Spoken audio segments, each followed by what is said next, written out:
Kids,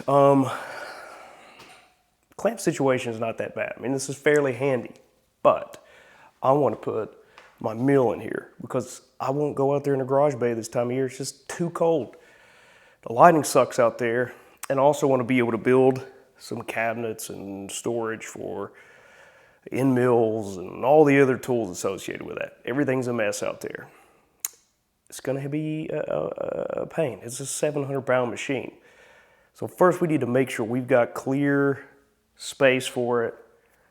I want to put it in here, somewhere close to the drill press, which means we got to move this cabinet that's full of my other clamps, which means we got to move this. So I'm really not entirely certain that this is going to work. But as of right now, we have, nine and a half inches jutting off of the wall. Maybe a little bit more depending on the size of the clamp. So I can live with losing, 9.5 inches here. It's already gone. I think, given the width of these, that we can make a bracket that will hold these in a different orientation, still only take about 9.5 inches off the wall, and we'll be able to cram more into the linear feet of wall we have. We'll see. This is probably going to be a mess. But secondly, another issue here is my studs are a little weird because I think I've explained this in other videos. This is framed like a pole barn. So we've got nailers that are running horizontally here instead of the classical 16-inch on center vertical stud, right? So, we got a stud here. We have one like right here. Got another one down here. So that kind of limits our placement of these. Basically, that's why this is up here. I don't think that's going to be an issue.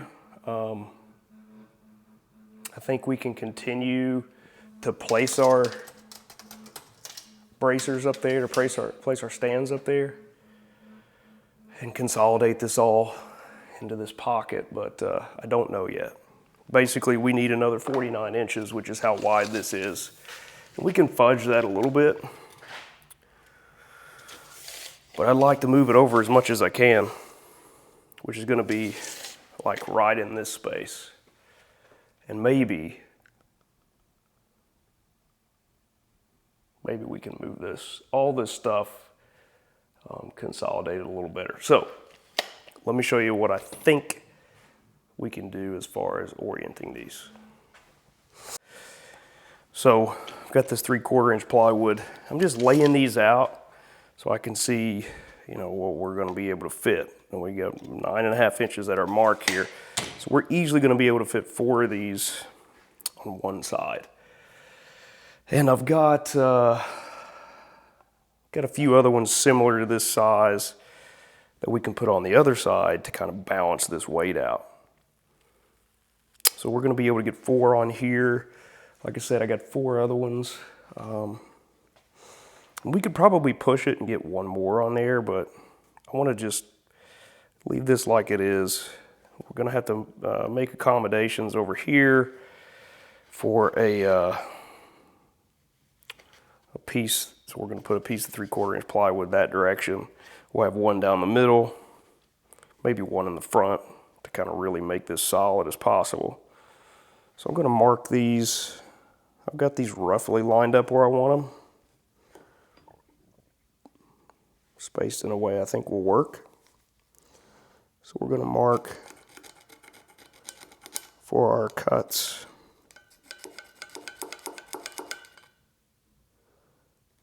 And then we're going to drop these.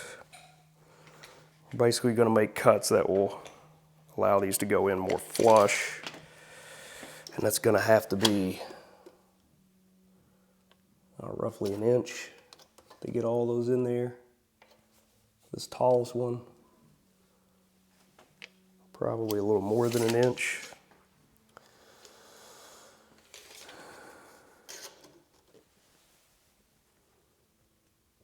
We'll say an inch and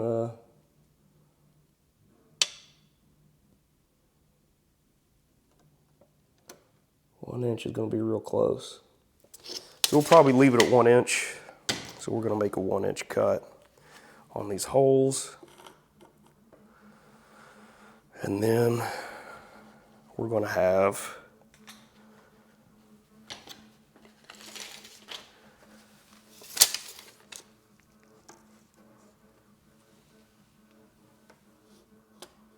we'll end up with roughly 3 inches.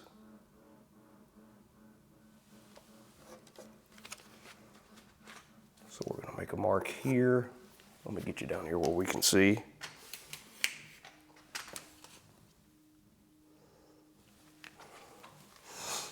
So we're going to make a mark here. We're going to move that down 1 inch. And that should be roughly where this face is going to rest. So then we're going to give it, we'll say another 3/4 of an inch. We'll say an inch. Just to be safe.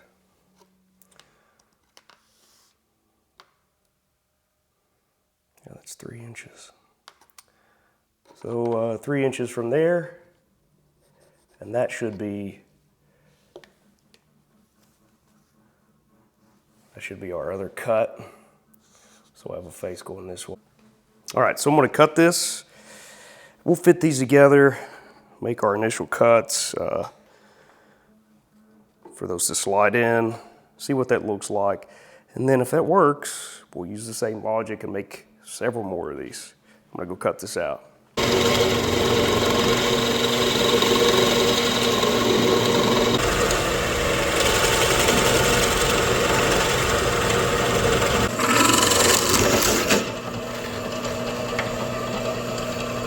Got our top plate cut up.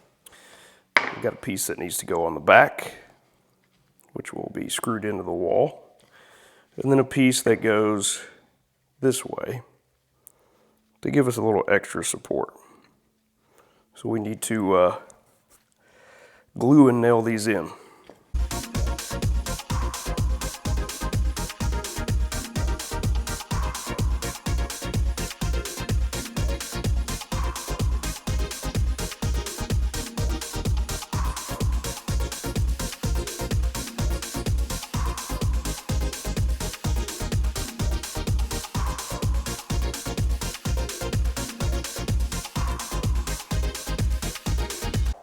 So that's the general idea.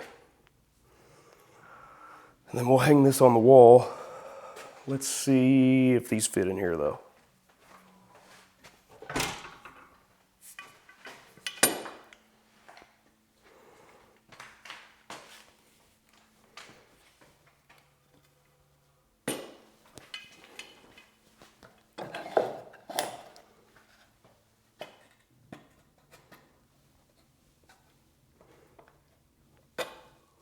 Gonna have to do a bit of sanding, but it fits pretty good.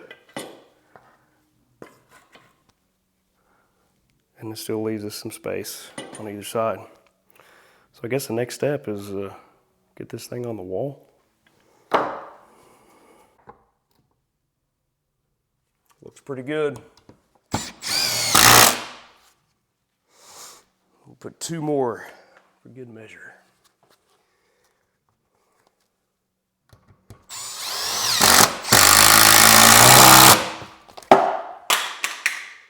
Broke my level, that's good.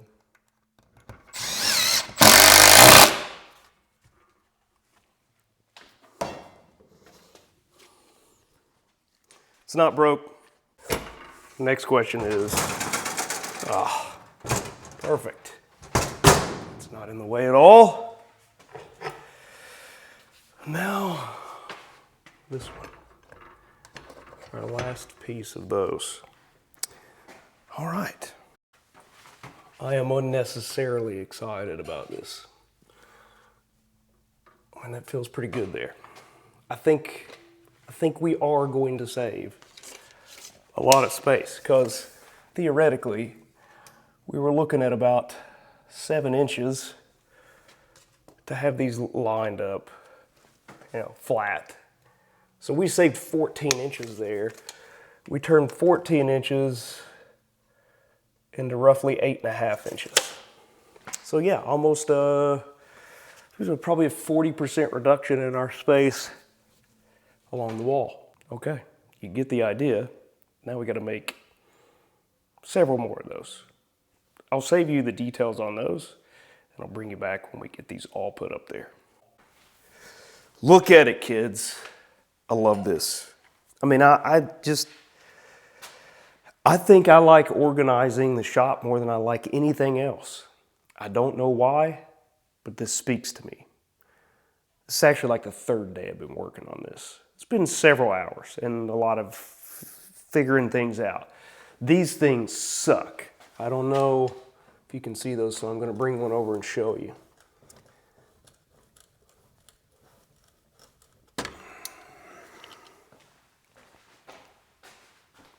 These, and honestly, I rarely use these, but they seem like a convenient thing to have. I mean, it's a pretty cool idea, but storing these is a nightmare. There's just no good way to get these organized. It looks like crap, but they're up there and they're out of the way. And we managed to empty this completely. So we can move this whole thing out of the way. So we got to move this. I just put my whiteboard up, but we're going to move it again and get this little router sled thing out of the way. I might stick this cabinet somewhere else on the wall. I mean, it'll hold a lot of stuff. Look at it. I can fit inside of this thing. Oh, I'm going to break it. I can almost fit inside of this thing.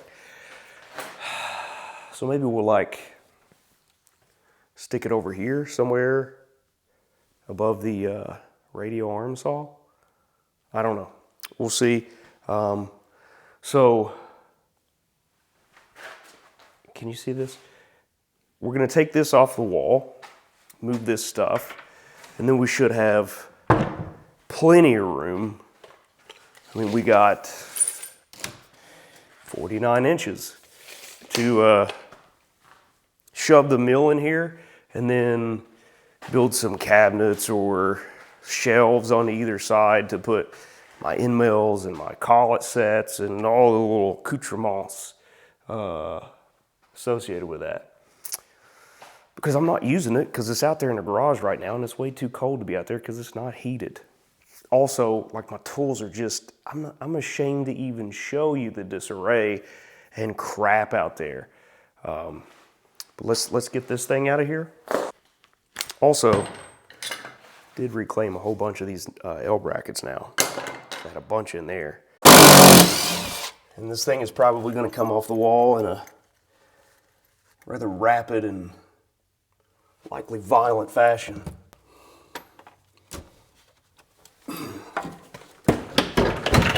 Okay, that wasn't too bad. All right.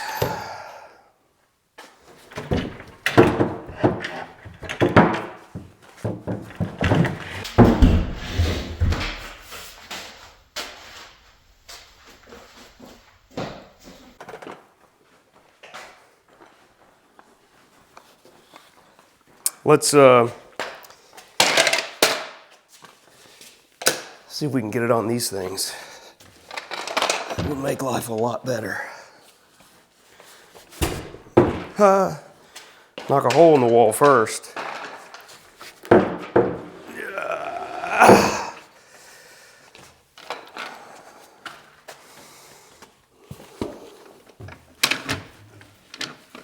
Yeah. You devil log. Do it to it, Lars.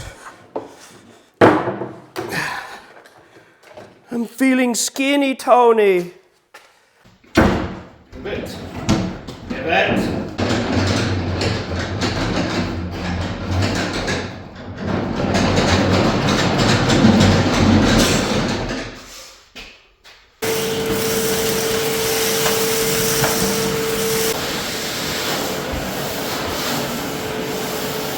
So much more room for activities.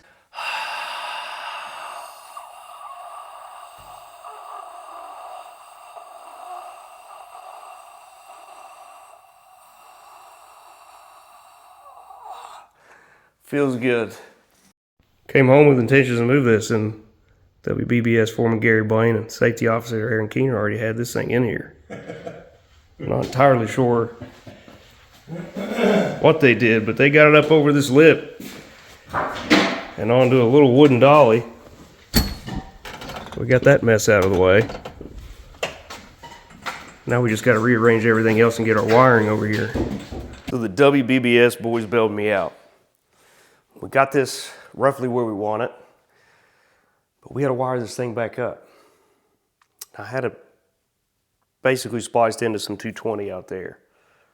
We don't need 220. I don't have 220 over here. We could run a cord all the way across the shop where my other 220 stuff is at, but this thing doesn't need 220. So let's take a look at this stuff and see what we can do about some new wiring for this. So the heart of this little machine is a Dayton 1 horsepower capacitor starter motor. Now this thing can run, and I don't know if you can see, yeah. We'll flip you a little bit. So you can see this thing can run, 110, 220, and it'll draw a max of 14.8 amps on a 110 circuit, which is fine. We got 20 amp, which is fine. We got a 20 amp circuit right there. Now, these generally are going to need a heavier duty switch, but they have a pretty big current draw on startup. So you're typically going to use something like this, some kind of a motor switch, magnetic motor switch, off and on, that kind of stuff. This one also has this really cool old furnace drum switch in there.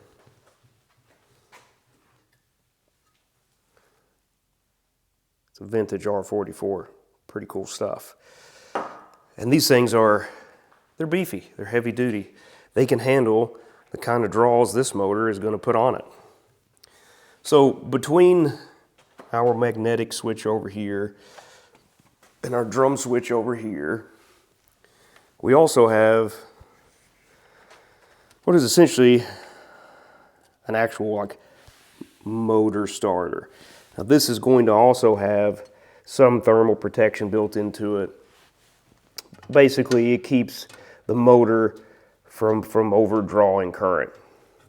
The way a lot of this is wired up, from what I can gather, a lot of this has been bypassed anyway. I don't know why this is on here. Maybe it had a motor that didn't have a capacitor start, which is highly likely. Maybe, where you pull into 220, they've got it set up on a circuit that isn't on a 20 or a 15 amp breaker, which is highly likely. If this was used in some sort of industrial setting. NEMA also requires these motor starters for thermal protection, so it's to code too. So it probably exists for a few different reasons, but as far as I know, I don't think that it's necessary right now. In fact, I think all we need is our drum switch and a good sturdy cable to plug into the wall. We're gonna find out. So I've got everything unplugged, which is ultimately very important. And then I think we'll just tear all of this out. We're going to leave one connection for our motor there and run it over to our switch. And then we'll have a cord going from the switch that we can plug into the wall. So let's get into this thing and see what we can figure out. So we're going to start by taking off all of our leads here. We're very lucky. We still have an intact wiring diagram inside of this little bad bugger. So we got a 5/16, I believe. We're just going to disconnect these.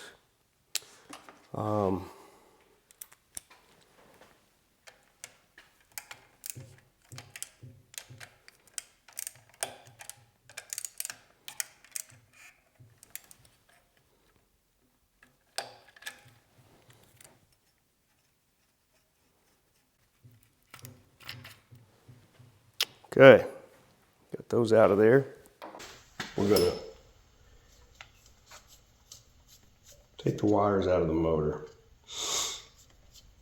This particular motor has an internal board where all of our connections are made. It's a little bit different than most of the motors I've disassembled in the past. Not that I'm some expert. Let me get some light on this thing. But you can see it's got some screw terminals, a couple spade terminals, things like that. So we're going to take all that off of there for the time being, and because it'll be totally different orientation. This one is wired for 220, so I'm gonna have to take these off.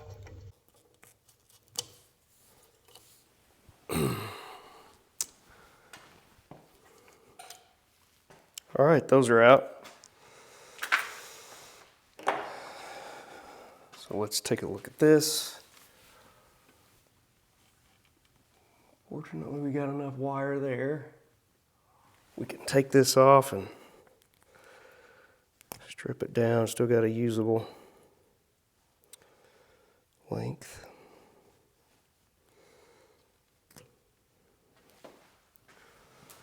Now, so for 120 voltage, we're going to consult the diagram on the side over here. So you can see we got our orange in the screw post, white there, our line in. Our lines in will come in soon. Those black and red wires will get they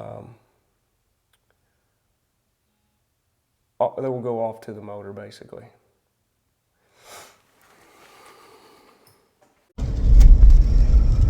This is a part that you don't ever get to see. It doesn't seem like anybody ever shows it. But with any project, there's always starts and stops and fusses and fits. And I'm going to Lowe's for the third time in the last 2 days because I need some 12 AWG wire, some stranded 12 AWG. I have 10, I have 14, I have 16. I don't have 12. So we got to go get that. And then when I come back, we're going to get right back to the video as if nothing happened. And you have to make that look fluid. You have to try to progress the storyline with all these fits and starts and stops in there. It makes it harder. So why are we using 12 gauge? Well, using 12 gauge stranded because what was on there was actually a 16 gauge. Now, if this is running 220, we're not pulling nearly as many amps. So that's not an issue. If we're going to run this 110, the motor's rated for 14.8 amps at 110. Theoretically, you could get away with 14 gauge, which is rated for 15. But on startup, when you hit the switch, there's like a few milliseconds of a jump there. So we don't want 0.2 amps left in the rating of our wire and have it overheat and burn out. When we have these fluctuations of startup, if we start to draw too much, basically I want to get at least 20 amps of reasonable coverage there. So with the 12 gauge, we're rated for 20 amps. We have those sudden starts and stops, or sudden bursts at startup. We'll be in good shape. It's another day, kids. We're back again. Got the mill in here, and we got our wiring started. I believe I got all of this figured out. It was a bit of a fight to fit these larger gauge wires in here, but I got them in there. It's not exactly an elegant solution, but it's going to work. I didn't find a whole lot of videos that were specific to my scenario here. Wiring this drum switch for 110 to a 1 horsepower motor. So I'm going to try to get you in here as close as I can to this and show you what we did in a way that's hopefully cohesive enough to help some people that might be in my situation. I found one, maybe two relevant videos. The only one that was really helpful was super short. So let's get in here closer and we'll try to do this in a way that you can put together in your own mind. So we're wiring up an old furnace, reversing a 3-way drum switch for 110 to a 1 horsepower motor here. Let's get in close and check it out. So what we have here on the right side of the switch, we have our neutral coming in here from a power cord, and then a neutral going out to the motor. On the bottom, we have our hot lead coming in from wall power. So over here, we have a corresponding hot lead that's going out to the motor, and we have a jumper to this middle contact here for power.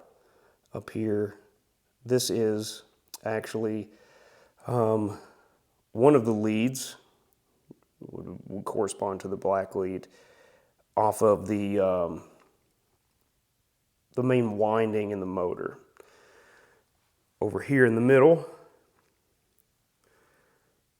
we have the red lead, which is basically, the counter lead to the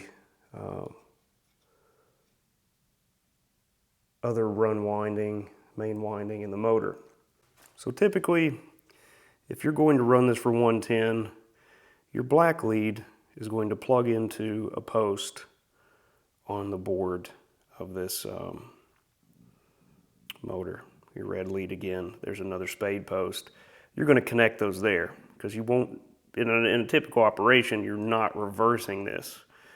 But in this situation, instead of plugging the black and the red into these spade posts, we splice them with these corresponding wires, the one here and the one in the middle on this side.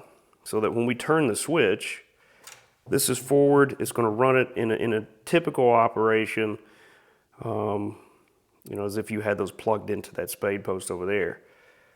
When you reverse it, that's going to flip those windings and make the motor spin in the opposite direction. We have this in a closed position. There's no contact at all with our copper contacts. Forward position, we've got a hot lead, and that jumper is going to supply power up to this middle lead when we switch it for reverse.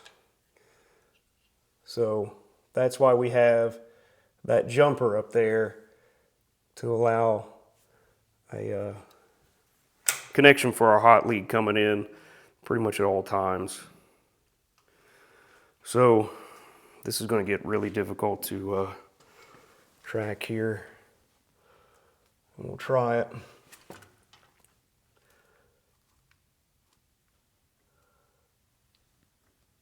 So this is going to be a difficult shot, but under here are our motor controls.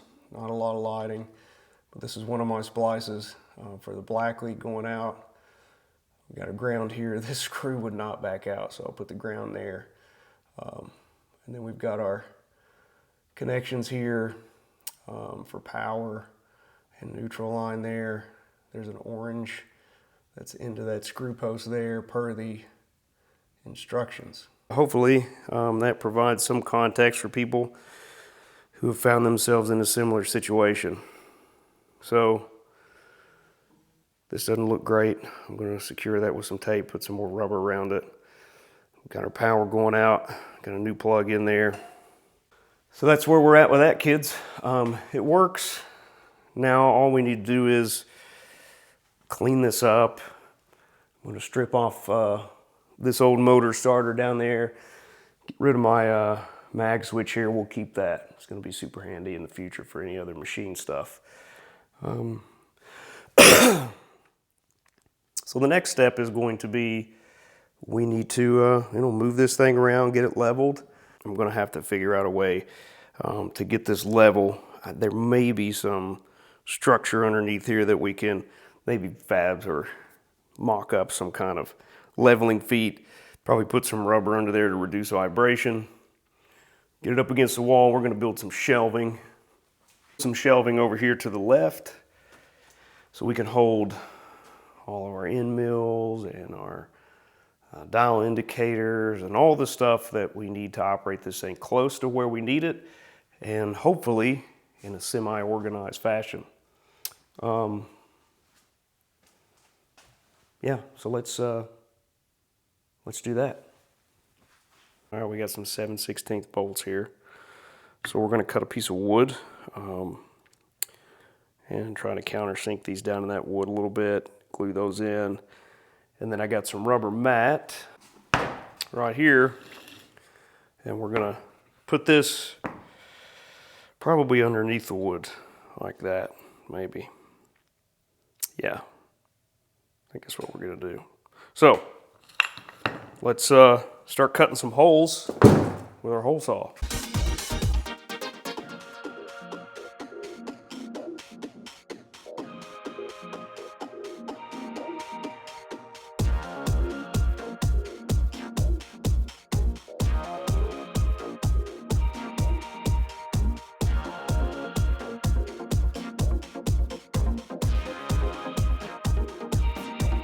Now we got to cut this out. Do I have something that's going to show up on that? So we're going to need 4 of these.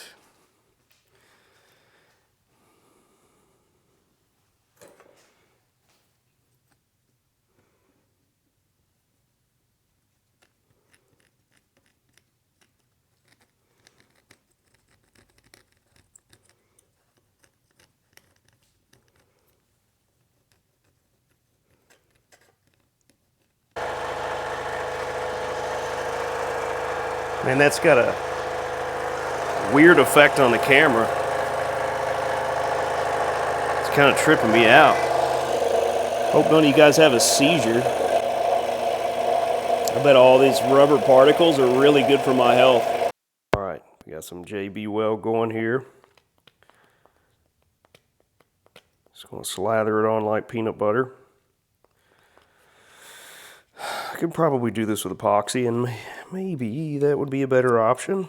Maybe it would better sink into the pores of this rubber. But I don't want to mess with the epoxy right now. I got full faith in my boy JB. I think he can pull this off.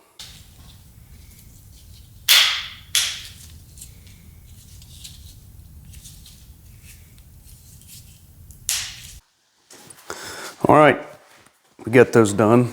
And that seemed like an instant.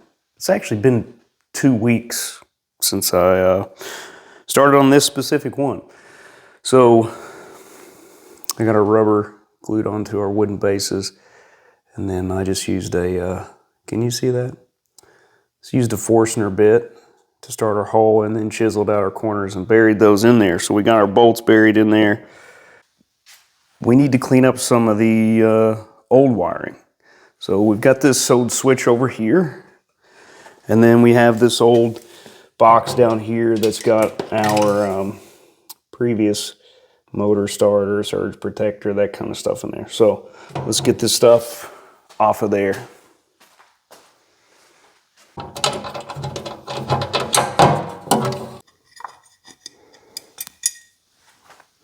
Sucks we got all these screw holes over here now. So we got our hole right there, if you can see that. And we're just gonna slide our bolt up in there. We're just gonna put it on there with a 1 nut and 1 washer on the bottom. We'll make sure we get the top tight when we do adjust it. Got those on there. Let's get this blocking back out of there. And we'll get it cleaned up and we'll level it out.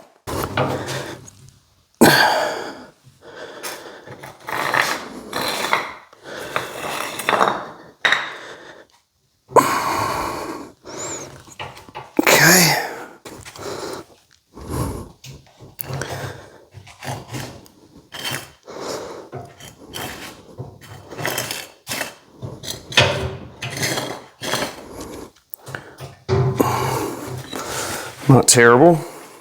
I don't know if you can see that. Yeah, there we go. So we're close. You guys just keep watching that.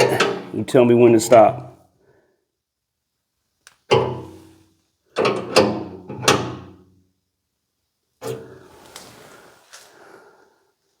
You let me overshoot it. Oh God, what's wrong with you guys? And this doesn't have to be wildly level. We'll tram this into the table, and that looks pretty good right there. Let's just run it. See what she sounds like. Hopefully that'll take care of some vibration there.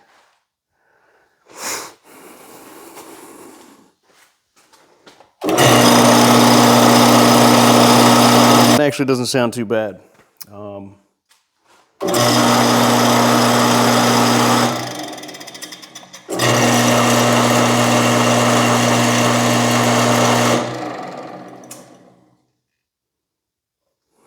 It's not bad. So what we're going to do now is, before I clean all this thing up, I want to build some shelving over here so that we can put like all of our end mills and our dial indicators and micrometers and all of our machinist tools in this area over here so they're not spread out on random shelves all over the garage bay. So yeah, let's get to that. We're going to start small here and make something to hold my ER32 collets and my Morse Taper 2 tool holders, because these are things that I'm going to use real often and I want to have them out where I can grab them quick. I don't want to open a bunch of drawers, flop open cabinets or whatever. So we've got a stud running through here, and I'm going to build something to attach this to the wall with that thing mounted at an angle on it. So we've got these marked out, and we're going to go over here with a couple Forstner bits and drill these holes out.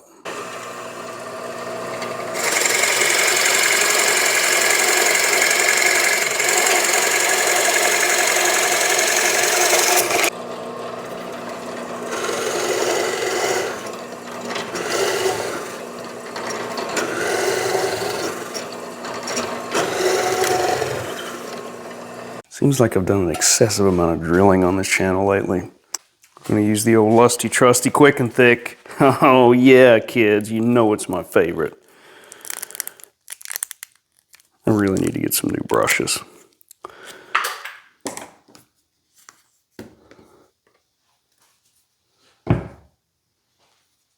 I think we should clamp this. It's probably gonna be the easiest way, huh? Clamp her down, Johnny.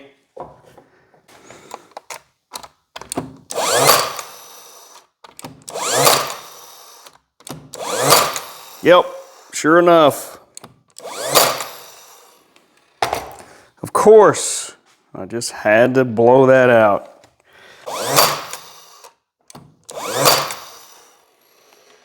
Ha! Didn't blow any out on that side. Ha ha, I tell you what. Okay, let me fix this one on here.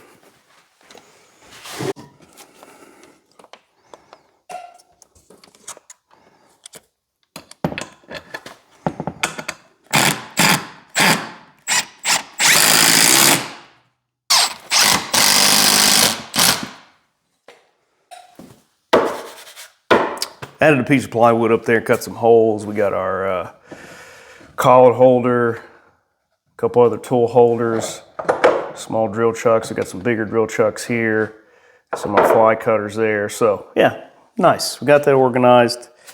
Now we just make this cabinet over here.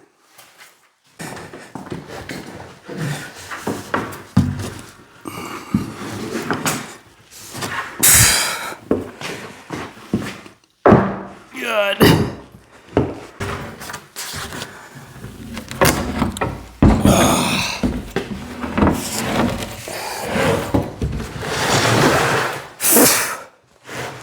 There are a few things in life more enjoyable than lugging around a full sheet of plywood.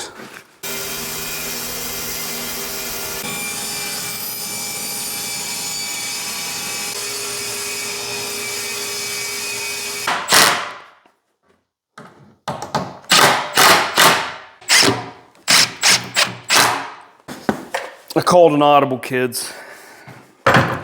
Like pretty much every other project I do, there was no real plan here, and I'm just flying by the seat of my pants. I had enough of this 3/4 left. I was like, you know what? It's not, you know, one continuous sheet, but I had enough to fill the back end. So we went ahead and filled the back end. And then I started on this stuff about, oh, shops evolve, and I like to move stuff, and yada, yada, and now, you know, that's right. I do move this stuff a lot. There's a really good chance I'm going to change this or put it in a different place.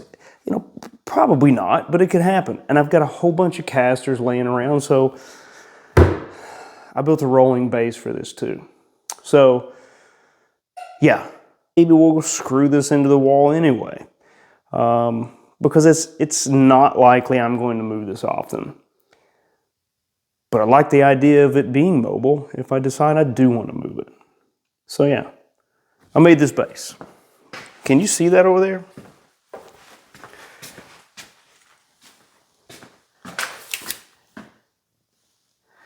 So we just put together some 2x4s. Got some old casters I had left over. I have a whole bunch of casters. Now the front two are locking. We don't need the back to lock, so I just used two on the front. And it sets pretty level.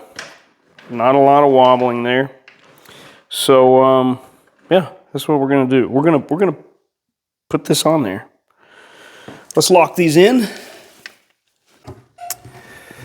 So let's see if we can't get it turned up without snapping my wrists.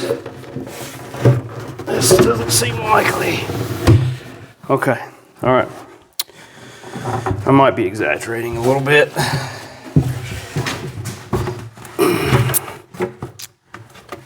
Come on. Hold strong, little root. All right, that's on there.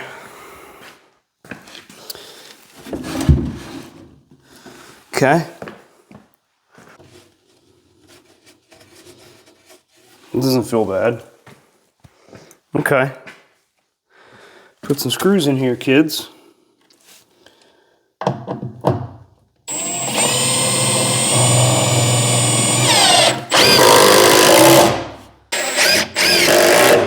There we go. Okay. All right.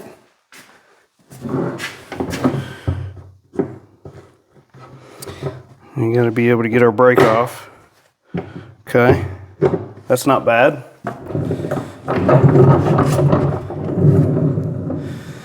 I mean, it's going to be a risk once this thing is full, but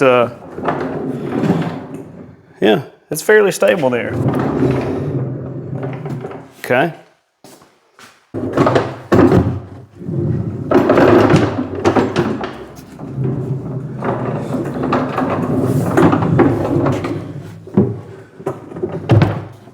Yep, we're in there. Actually, this wall is way more plumb and square to the floor than I would have possibly expected. And the top of this is right up against the wall. So you could just put a few screws in here. Our studs are like somewhere in here. Our nailers are. Just put a few screws in there to hold that so we're not tipping out. And then that actually, we should probably come up with some external method of locking that to the wall. Because one advantage of this, another reason I kind of decided to do it like this, is that say I do have my bed all the way out this way, and I need to get something out of that drawer, I can just swing it out and grab it. I mean, this thing is going to be heavy, but it's not going to be, you know, thousands of pounds. So the next step is, how are we going to organize the storage in this thing? So I know we want to put our end mills. We want, I want my metrology stuff. So I want to bring my micrometers in here and my dial indicators, probably my machinist levels and stuff. And I think another good use for this is to put some metal drill bits. I have the drawer with the drill bits over there, which has got like everything in there. But I want to buy some good, like, I don't know, cobalt or whatever, good metal bits to keep over here. Yeah, we could probably put some of our stuff for the drill press in there, and I could get a couple vices over there that are just sitting on the base. Definitely need to get a set of Allen keys and stuff in there. I mean, we got a 5-foot by 2-foot shelf there by 16-inch deep shelf. We're gonna be able to fit a lot of stuff in there. I do want to make some drawers, and maybe we'll just have some open shelves, but I don't know, I got this weird thing about open shelves because everything in them gets covered in dust. So I like to cover it up, put doors on it or put them in a drawer. Our Forstner bits. All my Forstner bits are over there, and I'm using them on the press most of the time, the drill press. So yeah, probably move those over here. Wonderful, wonderful. So I guess the next step is I'm going to go through and I'm probably just going to lay out all this stuff. Lay out my end mills, lay out my metrology and stuff, and just see, how deep do I need to make a drawer? How wide do I need to make a drawer? Can we divide them up in certain ways? Put the Forstner bits in there, maybe something for holding drill bits. Probably even consider moving my, at least,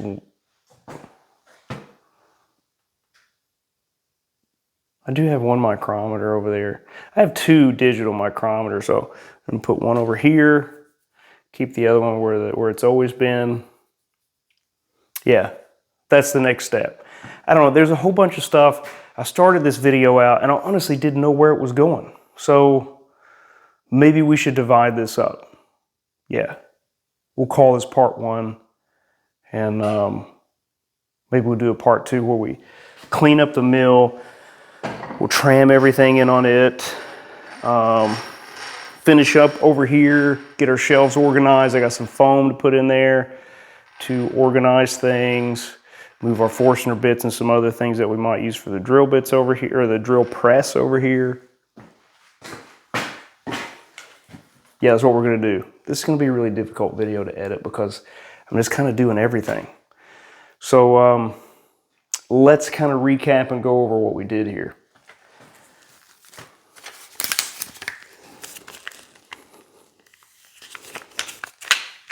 So the first thing we did was to get our clamps organized in a way that conserved more linear space on this wall. So we made our little jigs here for holding them. Most of these are customized for these each specific clamp. But in essence, we got a back plate that screws into our stud or our nailer. We got some support in the middle. We got a top plate that we've got